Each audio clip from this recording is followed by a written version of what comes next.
جب آپ نے وعدہ کر لیا اپنے اللہ سے، اور اس کے بعد جب نبی اکرم صلی اللہ علیہ وسلم کا ذکر آ گیا بیچ میں، وَأَشْهَدُ أَنَّ مُحَمَّدًا عَبْدُهُ وَرَسُولُهُ، کہ اللہ کے نبی محمد اللہ کے نبی، اللہ کے بندے اور اللہ کے رسول ہیں، تو یہ پورا وعدہ جب کر لیا کلمہ پڑھ کے، تو پھر اس کے اوپر عمل کرنے کے لیے اللہ تعالیٰ کا حکم ماننا بہت ضروری ہے، اور جس نے مانا وہ کامیاب ہوا۔ اب سورۃ آل عمران میں، سورۃ مائدہ میں، اللہ تعالیٰ نے بار بار ذکر کیا ہے، فرمایا ہے کہ دین اسلام ہی میرے پاس پسندیدہ دین ہے، اس کے علاوہ کوئی دوسرا دین قبول نہیں کیا جائے گا۔ قیامت والے دن سب دین جو رد کر دیے جائیں گے، صرف ایک ہی دین ایکسیپٹ کیا جائے گا، اور وہ توحید۔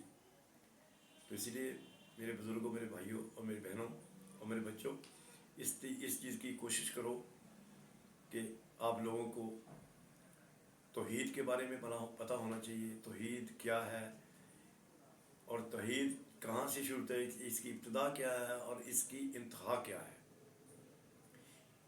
ابتدا تو میں نے آپ کو بتا دی، انتہا یہ ہے کہ اللہ رب الجلال والے کے کلام کے ہر حکم کو بعین اسی طرح مانا جائے جس طرح وہ چاہتا ہے۔ دین اس چیز کا نام نہیں ہے کہ ہم اپنی مرضی سے عبادت کریں، دین اس چیز کا نام ہے کہ ہم ہر وہ کام اس طرح کریں جس طرح ہمارا اللہ ہمیں حکم دیتا ہے، اور جو ہمارے نبی اکرم صلی اللہ علیہ وسلم نے ہمیں سمجھایا ہے، حدیث مبارکہ میں جو سب کچھ موجود ہے۔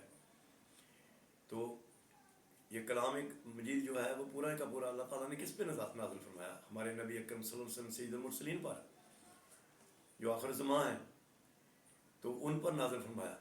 تو وہ جب ہمیں کوئی چیز سمجھنی ہوگی تو ہم نبی اکرم صلی اللہ علیہ وسلم کی حدیث کی طرف جائیں گے، اس کو فالو کریں گے تو ہمیں سمجھ آئے گی۔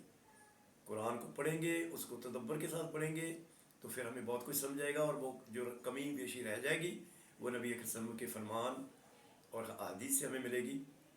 تو لہٰذا ہمیں توحید کو سمجھنے کے لیے اور اس شرک سے بچنے کے لیے، جس کے لیے اللہ تعالیٰ نے بہت بڑی وارننگ دے دیا کہ اس کو میں بخشوں گا نہیں چاہے کچھ بھی ہو جائے، مجھے اپنی عزت کی قسم، تو جب تک یہ خدائی قائم رہے گی اس وقت تک یہ سب جہنم میں ہی رہیں گے۔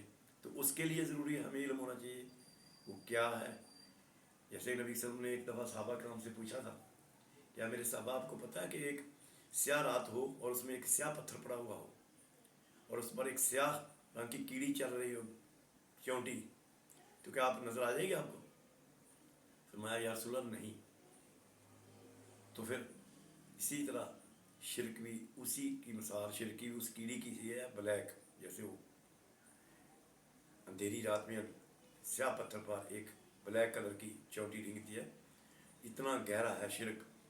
تو اس سے بچنے کے لیے ہمیں ہر قیمت پر اس کی تعلیم لینی ہوگی، اور ہر قیمت پر اپنے بچوں کو یہ تعلیم دینی ہوگی توحید کی اور شرک کی۔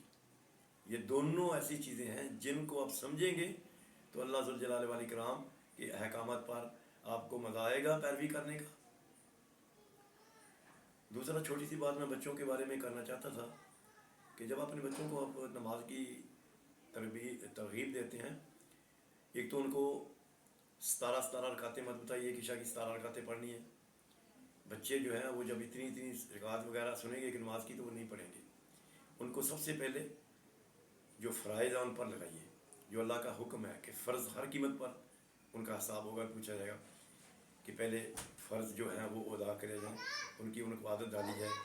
جب ان کو عادت پڑ جائے گی، جب وہ اپنی نماز پڑھنا شروع کر دیں گے، تو پھر ان کو بتائیے کہ یہ بیٹا یہ جو دوسری نمازیں ہیں ان کا اجر اور ثواب کیا ہے، ان کے بارے میں کیا تاکید فرمائی نبی صلی اللہ علیہ وسلم نے، اور کن کن نمازوں کے ساتھ کن کن سنتوں کو کس طرح پڑھا، یہ سب چیزیں بتائیے۔ لیکن سب سے پہلے ان کو فرضوں کی ترغیب ڈالیے۔ اور نمبر دوسری چیز جو میں اکثر اپنے بچوں کو بھی سمجھاتا ہوں، آپ کو بھی یہ کہنا چاہتا ہوں کہ اپنے بچوں کو جب نماز کی ترغیب دیں یا ان کو سمجھائیں تو یہ مت کہیے کہ نماز پڑھیں، ان کو کہنا بیٹا نماز قائم کریں، اور نماز قائم کی بھی کرنی ہے، کس طرح کرنی ہے۔ سب سے پہلے ایک بات تو یہ ذہن میں رکھیں کہ جب بچے کو آپ نماز کی تعلیم دینی ہے نا، تو اس کو جو نماز کے اندر پڑھا جائے، خاص کر ہمارے الحمد شریف جو یہاں پہ رکوع کرنا ہے، تشہد میں بیٹھنا ہے، سجدہ میں جانا ہے، تو کون سی دعائیں پڑھنی ہیں، کس چیز کا ذکر کرنا ہے، کون سی اللہ تعالیٰ کی تعریف کرنی ہے، اور اس کے معنی ہونے چاہیے۔ جس طرح اللہ تعالیٰ نے فرمایا کہ میں نے جو صورت فاتحہ ہے میرے پیارے محبوب سیدنا مسلم، میں نے جو صورت فاتحہ ہے اپنے اور مومنوں کے درمیان تقسیم کر دی ہے۔ اگر آپ غور کریں تو آپ کو احساس ہوگا کہ اللہ نے اس کو تقسیم کر دیا، کچھ حصہ ہمارے لیے، کچھ اپنے لیے۔ جب ہم اللہ سے مانگتے ہیں وہ ہمارا ہے۔ تو نماز ساری کی ساری دعا ہے۔ جیسے ایک صحابی نے رسول اکرم صلی اللہ علیہ وسلم سے پوچھا تھا کہ یا رسول اللہ سب سے بہترین عبادت کیا ہے؟ فرمایا عبادت سب سے بہترین عبادت دعا۔ تو نماز بھی پوری کی پوری دعا ہے۔ آپ کو پتہ ہونا چاہیے آپ کیا مانگ رہے ہیں۔ جب اللہ ذو الجلال والاکرام کے سامنے کھڑے ہوں تو آپ کو پتہ ہونا چاہیے آپ کیا کہہ رہے ہیں۔ الحمدللہ رب العالمین، میں تعریف کرتا ہوں اپنے رب کی جو دونوں جہاں کا مالک ہے۔ جب یہ کہیں آپ ایاک نعبد و ایاک نستعین، اللہ ہم تیری عبادت کرتے ہیں اور تجھ سے مانگتے ہیں، تو آپ کو احساس ہو کہ ہم کس ہستی کے سامنے ہیں اور کیا مانگ رہے ہیں۔ تو جب یہ طریقہ اختیار کریں گے، یہ بچوں کو سمجھائیں گے، ان کو میننگ پتہ چلے گا۔ جب نماز میں کریں گے وہ ان کو پتہ ہوگا ہم کیا کہہ رہے ہیں اور کس سے کہہ رہے ہیں اور کون ہے سامنے۔ وہ ایسی ہستی ہے جس کے سامنے کھڑے ہو کر ہم مانگ رہے ہیں۔ تو جب وہ ہستی یہ دیکھے گی میرا بندہ اس طریقے سے میرے سامنے کھڑا ہے اور اس کو پتہ ہے کہ میں کیا مانگ رہا ہوں۔ کبھی آپ نے دیکھا خانہ کعبہ میں امام کس طرح روتے ہیں نمازوں میں؟ وہ کیوں روتے ہیں؟ کیونکہ انہوں پتہ ہوتا ہے وہ کیا کہہ رہے ہیں، ان کے سامنے کس چیز کا بیان ہو رہا ہے۔ تراویح پڑھتے ہیں، اس کے اندر جب کوئی صورتیں پڑھتے ہیں، ترجمہ پڑھتے ہیں، تو کوئی بھی ذکر آتا ہے کسی قسم کا جو جس کے اوپر اللہ تعالیٰ نے وعید فرمائی ہے، ان کے آنسو نکل پڑتے ہیں۔ اور پھر اللہ کی تعریف ہے، نبی صلی اللہ علیہ وسلم خود بھی ایسے ہی کرتے۔ جب اللہ نماز پڑھتے تھے، اللہ کی تعریف کا وقت آتا تھا تو کتنی کتنی دیر اللہ تعالیٰ کی تعریف کرتے رہتے تھے، فرماتے تھے۔ اور جہاں پر کوئی اللہ تعالیٰ کی وارننگ کا کوئی مسئلہ ہوتا تو وہاں پہ بار بار اللہ تعالیٰ سے دعا مانگتے تھے، بار بار اس کو دہراتے تھے اس آیت کو۔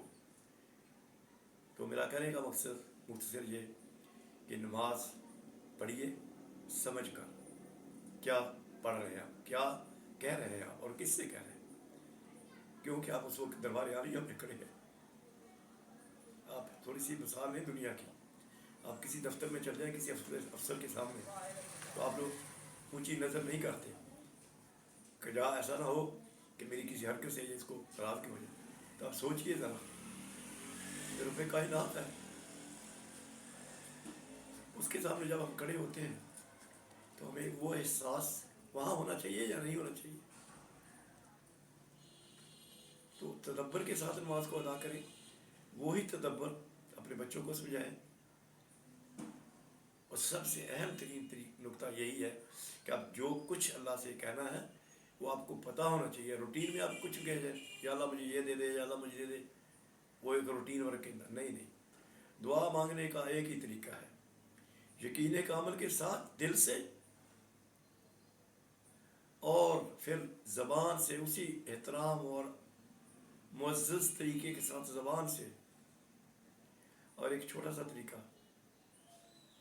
اس میں اور ڈال لیں، وہ آپ کوشش کریں، آپ کی آنکھیں بھی اس کا ساتھ دے رہی ہیں۔ اسی طرح نماز ایک دعا ہے، جب اس کو ادا کریں اندر آپ کا یقین کامل ہو، اور آپ کی جو زبان ادا کر رہی ہو وہ اندر سے اندر تھوڑا آپ کا جو دل ہے جو یقین کے ساتھ اسی کو وہ جو ادا آپ کی زبان کر رہی ہے اس کو آپ کا دل یقین کے ساتھ ادا کرنے کے لیے آپ کو اکسارا ہو۔ اور ساتھ پھر اگر تیسرا آپ کے جسم کا ایک حصہ ہے، اگر وہ ساتھ دے دے تو پھر کیا کہنے، وہ ہے آپ کی آنکھیں۔ ایسا ہو ہی نہیں سکتا کہ آپ اللہ کے سامنے جھکیں، اللہ سے دعا مانگیں یا نماز پڑھیں اور آپ کی آنکھوں میں آنسو ہو اور اللہ اس کو قبول نہ کرے، سوال ہی پیدا نہیں ہو سکتا۔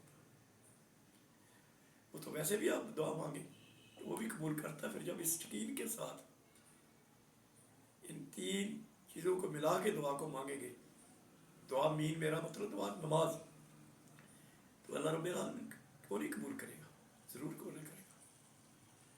تو بات لمبی ہو گئی، تھوڑی تھوڑی بات کرنا چاہتا تھا، تو پھر انشاءاللہ نیکسٹ ٹائم پھر بات کریں گے۔ اجازت چاہتا ہوں آپ سے۔ السلام ورحمۃ اللہ وبرکاتہ. سبحان ربک رب العزت عما یصفون وسلام المرسلین والحمد للہ رب العالمین.